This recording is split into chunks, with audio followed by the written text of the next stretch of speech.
Everyone. Thank you for joining the third episode of Mastering Datorama Fundamentals.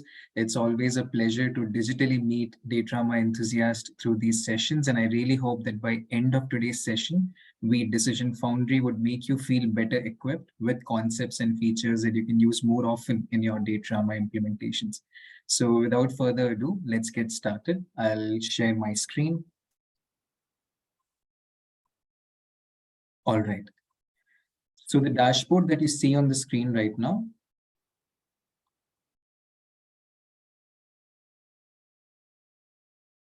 let me minimize this. Yeah. All right. So the dashboard that you see on the screen right now is a typical executive summary dashboard that we have created for a fictional client.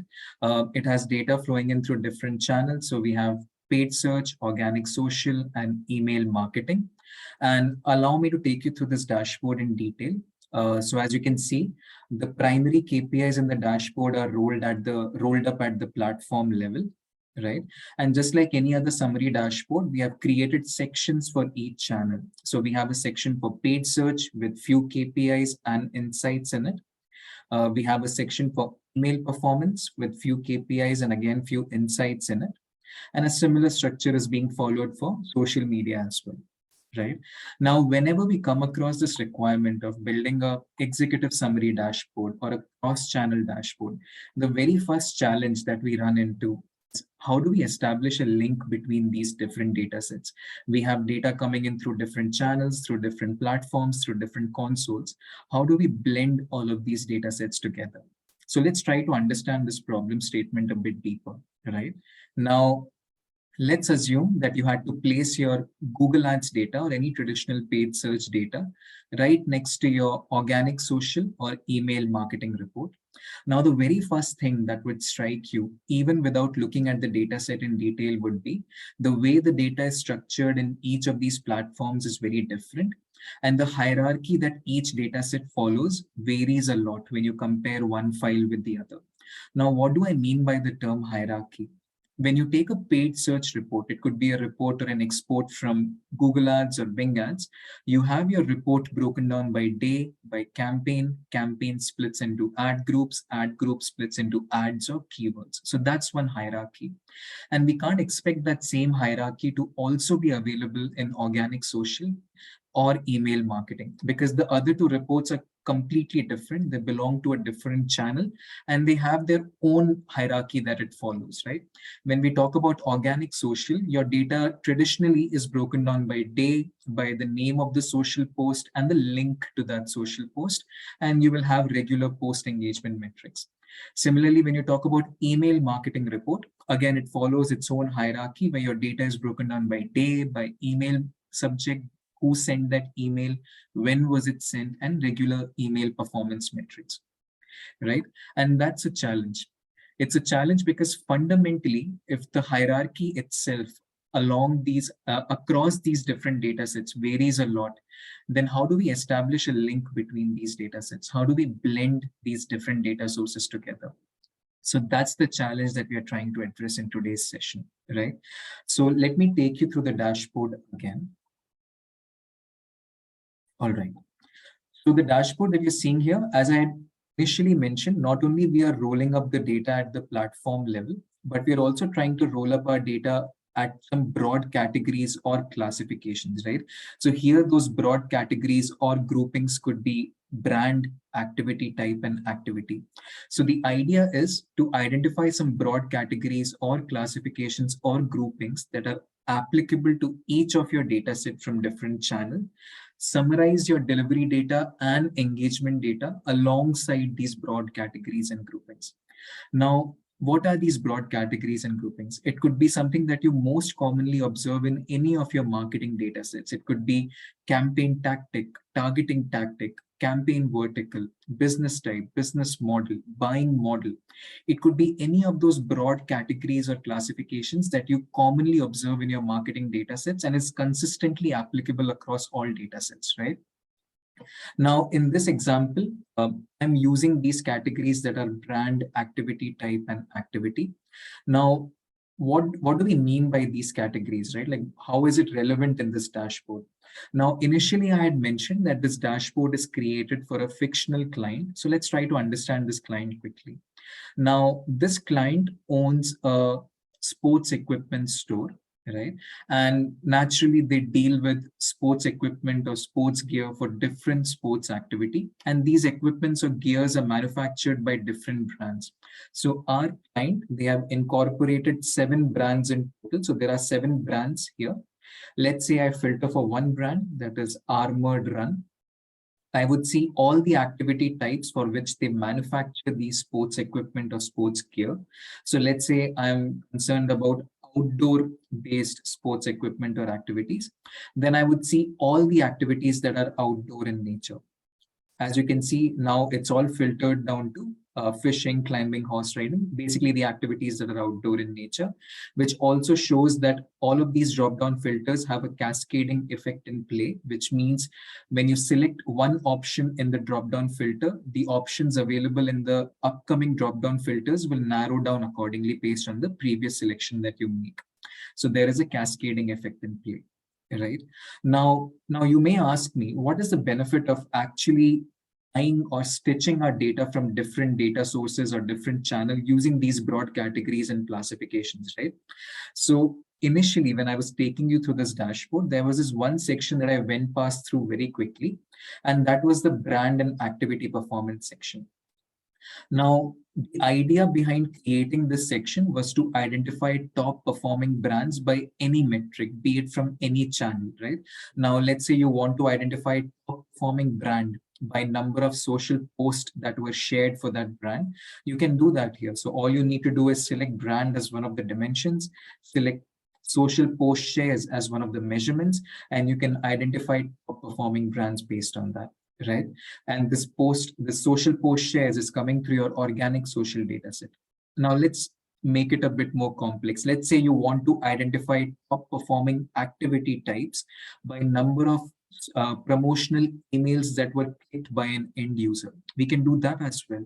All you need to do is select your email click rate as a metric, which is coming through your email performance report. And you can easily identify top performing activity types by click rate itself. Let's say you want to identify top performing activity by paid search CTR. So traditionally it would be calculated through your search platform. We can do that as well, right? So the whole idea is to slice and dice your data available across different channels using these broad categories and groupings, right? Now, let's say you do identify these broad categories and groupings in your marketing data sets, be it business vertical, campaign type, campaign grouping, buying model, right? Now, how do we tie all of this data together using these broad categories and groupings? How do we implement this in Datorama? The main question is, how are we extracting these broad categories or groupings in our data sets, right? So let's try to find out that. So I'll quickly share my screen again. All right. So let's take a look at the naming convention itself. So the idea is that the dashboard that I had shown you initially, we are extracting brand and activity level details from all these data sets using a naming convention. So the idea is that the data set that we're using for this presentation, it has brand and activity level of details within the naming convention of each platform itself. So when we talk about paid search, you take any ad group or placement at random from a paid search report, you can easily identify the brand that it is associated with and the activity that it talks about, right? So how do we identify that information? Now, let's assume this is the ad group that we pick at random from the report itself. Now, if you want to identify the brand that it is associated with, the brand code lies at the second position from the underscore, and the activity code lies at the fourth position from the underscore, right? Now, you would like to ask me, how come we are counting this as second position and not third position, right? Because when we count it, we would count it as first, second, and third position from the underscore, right? Now, explain that whenever Datorama looks at a string, and a string could be anything here, it could be your campaign name, your placement name, your creative name. Whenever these strings are separated by unique symbol, in our example, it's separated by underscore, Datorama counts the positioning of each word from 0. right? So when Datorama looks at this string, it would count it as 0th position, first position, and second position. So by that logic, the brand code lies at the second position from the underscore, and the activity code lies at the fourth position from the underscore. So the brand code returns AR, which means armored run, and the activity code returns as MTB, which is mountain biking. Very similar logic is being followed for organic social as well. So the brand and activity level of information is available at the social post link. These codes are passed at the URL itself. So as you can see, within the post URL, the brand code is available at the fifth position from the underscore, and the activity code is available at the fourth position from the underscore. And a very similar logic is being followed for email performance as well, where you have your brand code available at the first position from the underscore, which is in the mailing name, and the activity code is available at the second position. So we can identify or retrieve this brand and activity level of information using the naming convention itself in each of these data sets. Now, the question that would arise in your mind is, all we are getting is brand code and activity code, but how do we decipher the value of AR, right? Let's say if we do get this value called AR, how do we understand that AR means armored run or MTB means mountain biking? So to help us with that, our client, this fiction client does maintain a classification sheet at their end where they do maintain two set of classification sheet. One is at the brand level, where you have a code for each brand and the actual abbreviation of the brand itself. And then you have an activity classification sheet where you have a code for each activity. You get to know the type of activity it is and the actual activity name.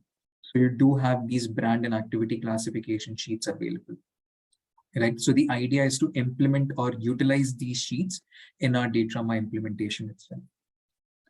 Now that we have got an understanding of, how do we get this brand and activity level of details within our setup, now how do we go about it? How do we establish, how do we retrieve this information in Datorama? How do we map it in Datorama and leverage these broad classifications and groupings as to how I showed initially in the dashboard, right? How do we build the back end of it? So let's quickly take a look at that as well. All right. So the first step would be to map our data sets to the relevant data models in Datorama. Now, the step one would be to identify relevant data models in Datorama to which we map these data sets, right? Now, we are primarily dealing with three data sets. We have paid search, we have organic social, we have email performance, right? So paid search being our traditional campaign data, this would easily fit into the ads data model in Datorama, where campaign gets mapped to campaign, ad group gets mapped to media buy, ads get mapped to creator. So ads data model in Datorama would be the ideal fit for it. When we talk about post insights data, where your data is broken down by social post name and link to that social post, there is a data model available in Datorama called social objects that allows you to map this information. And similarly, your email performance report, where your data is broken down by the mailing subject, the mailing name, when was the email sent. This sort of data set can be mapped to a messaging data model. So Datorama does provide you relevant data models for each of the data set that you're currently looking at, right? Now, while we map this data set, the first question that would arise is, how do we map brand and activity level of details in this mapping, right? Because when we look at these dimensions, sports brand, sports activity, car lineup, car model, housing category, housing model, all these dimensions are very specific to a client and is very custom in nature. It's not something that you commonly observe in your marketing data sets. And what Datorama has done here is something very beautiful. In each of the data models that you see here, Datorama provides you a set of free fields or attributes that you can use to map these custom dimensions that are very specific to your client. These free fields are nothing but custom attributes. Now, when we talk about the ads data model, you have a set of custom attributes available at three levels. So you have campaign custom attributes, media buy custom attributes, and then you have creative custom attributes. So these free fields and attributes are only confined to the ads data model, right? Similarly, when we look at social objects data model, you again have a set of free fields which are called social post custom attributes. And these attributes are only confined to the social objects data model. Similarly, when we look at the messaging data model as well, it has its own set of custom attributes and it's only confined to the messaging data model, right? Now, you may ask me, why am I emphasizing on the fact that these attributes are only confined to its respective data model? Now, let's take a step back and assume that we go ahead and map brand and activity code to these custom attributes to the relevant data models, right?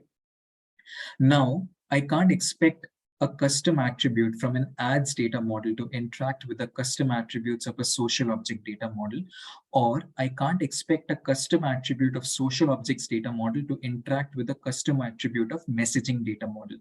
The reason being, these data models are disjointed. They are very different in nature. The hierarchy that each data model that follows is very different. So we can't expect these attributes to interact with each other. And just a disclaimer, we have not established any sort of link via data fusion or by calculated dimensions. By no means we have established any superficial link between these data sets. They are completely disjointed data sets, right? Now, and that's a challenge. Even though we have a set of free fields and attributes available in each of these data models, and even though we are mapping the same set of values, that is brand and activity, to these custom attributes, the reason being that these custom attributes are confined to its own data model, we can't map them to these custom attributes, right? We can't achieve that same cross interaction what we noticed in our dashboard initially, where we filter for one brand and your data from paid search, from organic social, from email marketing, everything gets narrowed down accordingly. We can't expect that functionality to happen if we map our attributes to, free attributes available within each data model. Right? So how do we tackle this challenge? How do we map our brand and activity level of information? Now, you and I, we would wish for a set of attributes or fields that are universally available across all data models, something that is not confined to any data model, but it's universally available across all data model. So tomorrow, if you want to expand your setup, you want to bring in e-commerce data or web analytics data to this current setup, you can freely bring in, because you know that you do have these so-called universal custom attributes or free attributes at your disposal, right? Now, the question is, does Datorama provide us such custom attributes that are universal in nature, that is not confined to any data model? And the answer is yes. Datorama does provide us these universal attributes, and those attributes are nothing but custom classification. Now, what is custom classification? These are a set of overarching attributes available across all data models in Datorama. The idea of having these attributes is to not only blend data sources from different channels, but to supplement your primary data with additional information. In our case, our primary data is data flowing in through paid search, organic social, and email marketing. And what are we supplementing it with? We are supplementing it with information like brand and activity level of detail, right? Just to give you a bit more of context, as you can see, I have taken snippets from each data model in Datorama. So it's a snippet from ads, social object, and messaging. Within the mapping section, if I search for custom classification, I can find same set of fields available across all data models, right? Which proves the fact that these attributes are universally available across all data models.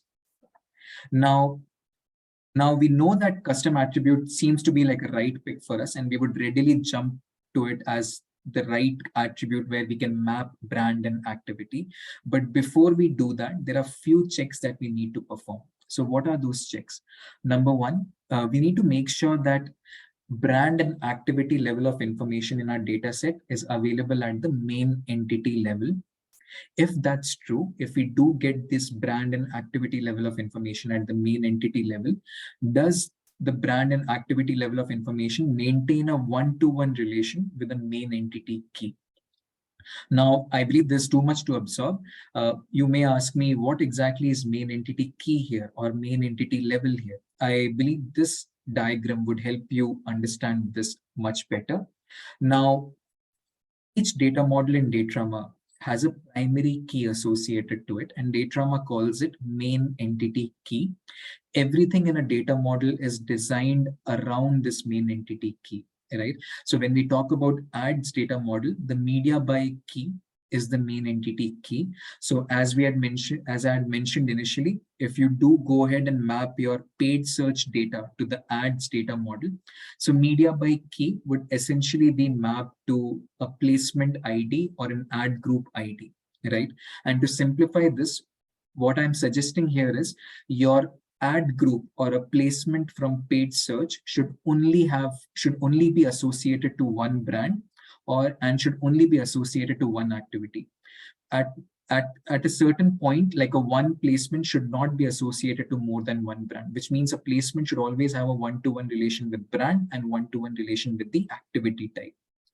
Similarly, when we talk about the social objects data model, where we are mapping our organic social data, the social element key is the main entity key. And the idea here is one social post should only be associated with one brand, and one social post should only be associated with one activity type. So it should always maintain a one-to-one relation. Similarly, when we talk about the messaging data model, where we do plan on mapping our email performance report, the idea is one email subject or one mailing name should only be associated to one brand and should only be associated to one activity.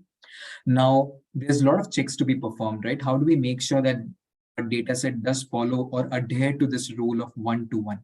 So let's take a look at that as well. Excel being our best friend, we can take a pivot of it and do a quick check. So the data set that you're seeing on the screen is a paid search data that is provided to us by the client. This has data broken down by campaign, ad group, and the columns that are highlighted in yellow, something that I have manually created for the presentation. The idea is that these two columns, the ones that are highlighted in yellow, will not be available from client side. This is just to demonstrate better as to how it would look like if we had to extract brand code and activity code from the ad group name itself, right? Now let's take a bit of this table quickly.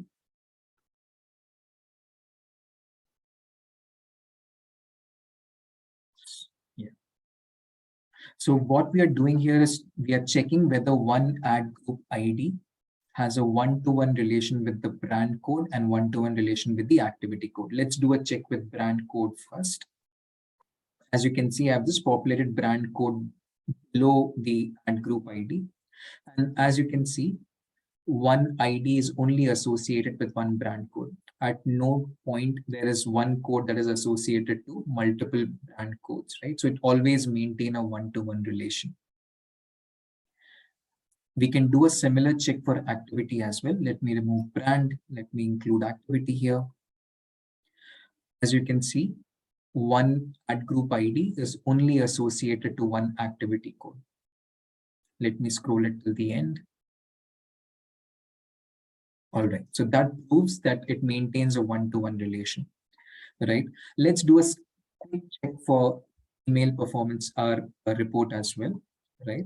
So we have our email performance report here, where we have data broken down by the mailing name, the mailing subject, and we have a regular email performance metrics.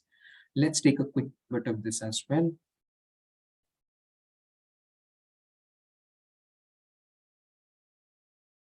Right. So what we are doing here is we are checking whether our mailing ID, which is a unique ID for an email subject, whether it has a one-to-one relation with brand code and activity code. And one mailing name only have one brand code and one activity code associated to it. So if I scroll till the end, you can see one code is only associated with one mailing name, and one mailing name in return would give you only one brand code and one activity code, which indirectly proves the fact that it maintains a one-to-one relation at both levels, at the brand level as well as at the activity level, right? Now that we have performed the check, and now we are very sure that our email performance report, our social report, our organic social report, as well as our paid search report, all of these data sets do follow a one-to-one relation with brand and one-to-one relation with activity. Let's go ahead and map it in Datorama, right? How does the Datorama's backend would look like? So let me quickly share my screen again. All right. So let's go to connect and mix. So the first step would be to create classification data streams. So the idea is to first create a data stream that only cares about brand classification. So let me create a total connect here. And let me upload a classification sheet.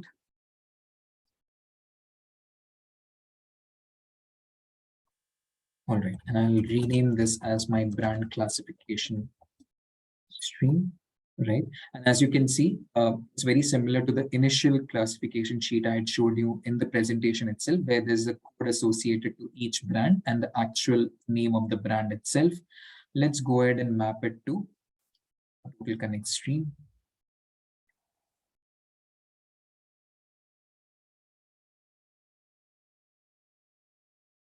So it's currently analyzing what is the right data model to which it should map the data set itself. Right, so it has automatically detected it as ads data model. And the idea is that we'll be mapping this brand code and brand name to custom classification fields. So it doesn't matter whatever data model you pick from the available list. It could be any data model that is available in Datorama. You could pick any data model and you will have access to custom classification fields. All you need to do is search for custom classification. As you can see, just to give you a bit more context about custom classification quickly. So there are 5 levels of custom classification here, right? Which means you can record 5 set of custom attributes of free fields. So each level, that is each level of custom classification has a key associated to it, right? As you can see, if I click here, you can see there's a small icon of key embedded here, which means this is the main key of custom classification 1. So the idea is that I will be utilizing level 1 of custom classification to only handle brand level of classifications, right?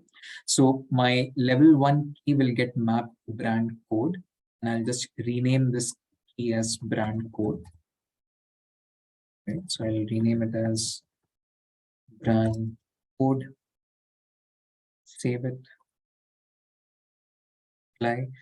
And I've mapped my brand code and I'm mapping an attribute to the key, which is custom classification 1 level 1. So the idea is a level 1 key has a one-to-one relation with custom classification 1 level 1. So it's a key to attribute relation where one key can hold one value for its attribute.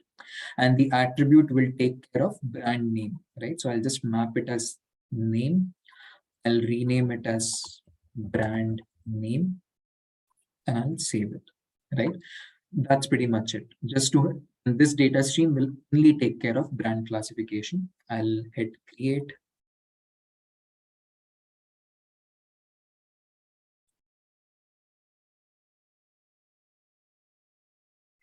Right, and we are done with the brand classification. Let's create a data stream for activity classification as well, which would follow very similar steps as I had shown just now. I'll upload my activity classification sheet here. I'll rename it and call it activity classification. As you can see, very similar to the classification sheet I had shown you initially, where you have a code associated to each activity type and the actual activity name. I'll hit next. And now currently Datorama is trying to figure out the correct data model for this data set.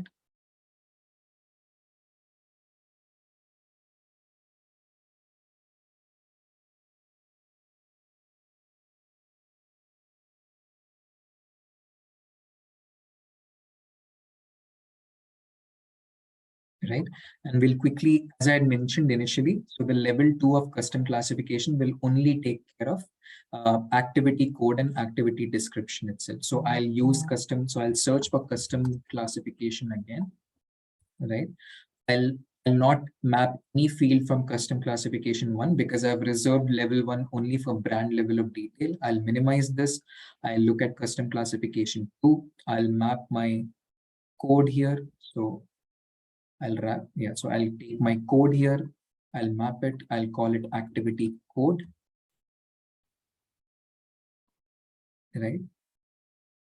Save it. Similarly, I'll map description of the activity as the attribute of custom classification 2.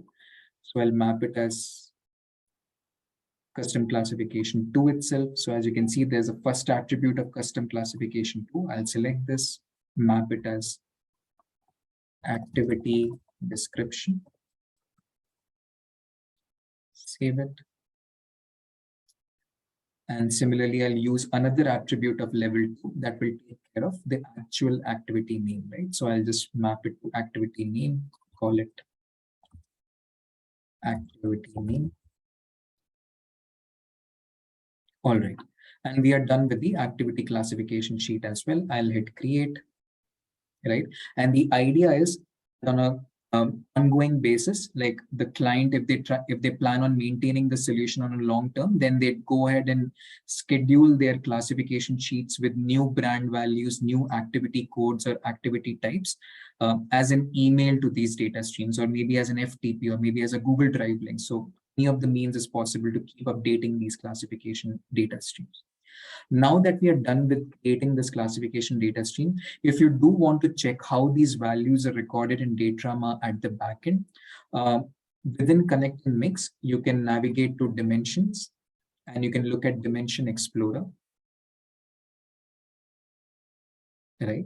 And you can quickly search for brand code, right? So as you can see, all the brand codes are recorded here. And if you want to look at activity codes, you can see how the activity codes are recorded in the backend within the workspace itself. Right. Now that we have incorporated our classification sheets both for brand and activity, let's quickly take a look at how do we make this classification interact with our delivery data sets. So let's quickly map our paid search data now.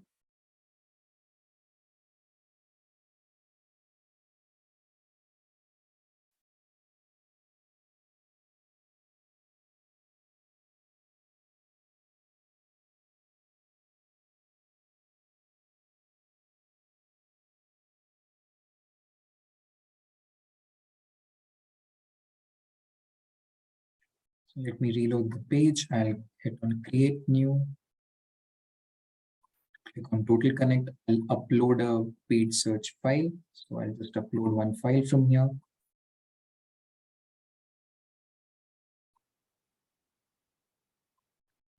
Call it paid search, right?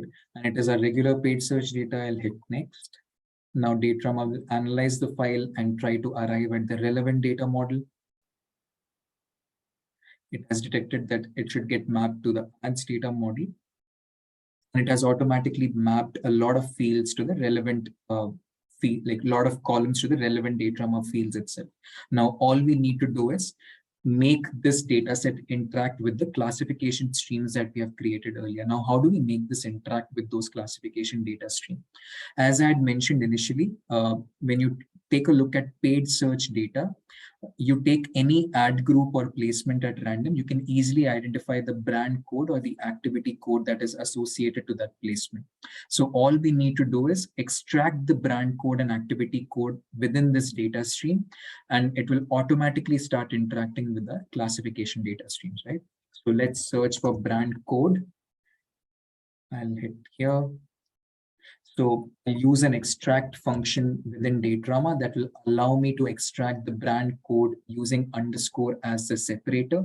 So I'll put my input value as ad group name. I will enter my delimiter as underscore, and I'll put my position as second, which means second position from the underscore. I'll hit apply.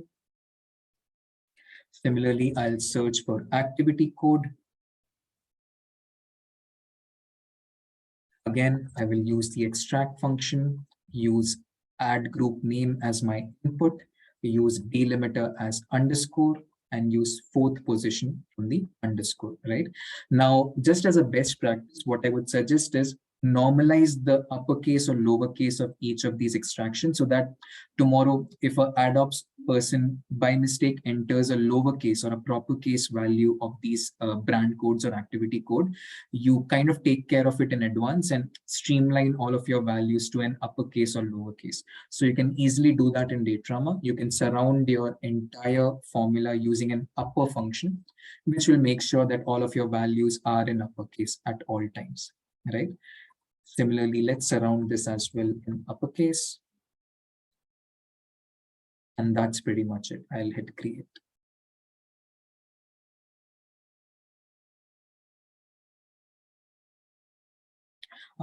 Yeah, and that's pretty much it. In the interest of time, let me take you through the mapping of email performance as well, just to understand how we make email data interact with our classification data stream. Let me hit on mapping. Right. As you can see, Datorama has automatically mapped most of the fields to the relevant data model, which is the messaging data model. Now, all we have to do additional is map brand code and activity code, which belongs to custom classification level 1 and level 2. Very similar formula to what we entered for paid search. We are using an extract function, extracting the code, brand code, and converting it to uppercase. And the similar logic is being followed for activity code. And that's pretty much it. Right? Let me take you through a pivot quickly and show you how we are able to summarize our delivery data and engagement metrics alongside these broad categories and groupings. So this is a pivot that I've created.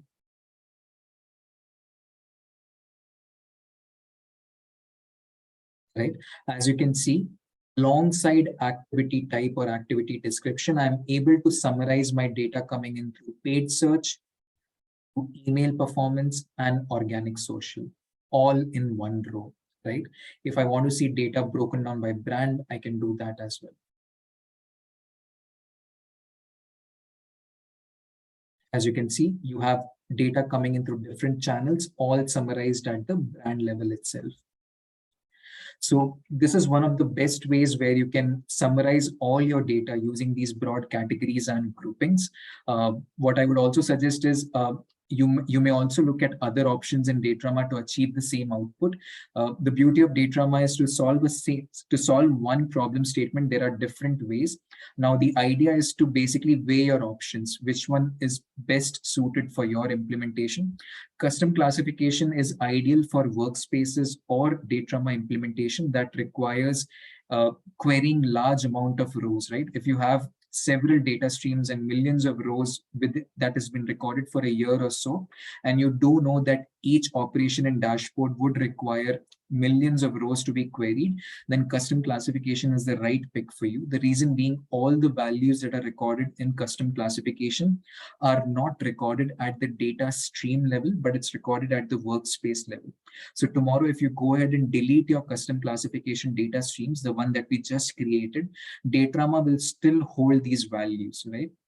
Now, if I have to delete any value, let's say if you want to, now let me show you this example, right? Let's say we go ahead and delete these data streams altogether. I'll go ahead and hit delete. Now I'll go and check whether these values are still available in the backend of Datorama. As you can see, activity codes are still available, brand codes are still available. Right.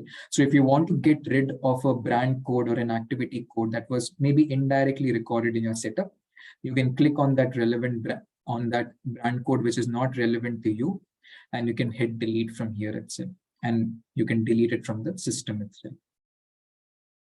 So that's pretty much it from my end. If you want to know more about custom classifications, do visit the Decision Foundry website. There is an entire series created for mastering Datorama fundamentals. There are a lot of articles that we have shared from an implementation standpoint, best practices around Datorama. So do visit those articles as well. Thank you for tuning into today's episode. Have a great day ahead. Take care, everyone. Thank you.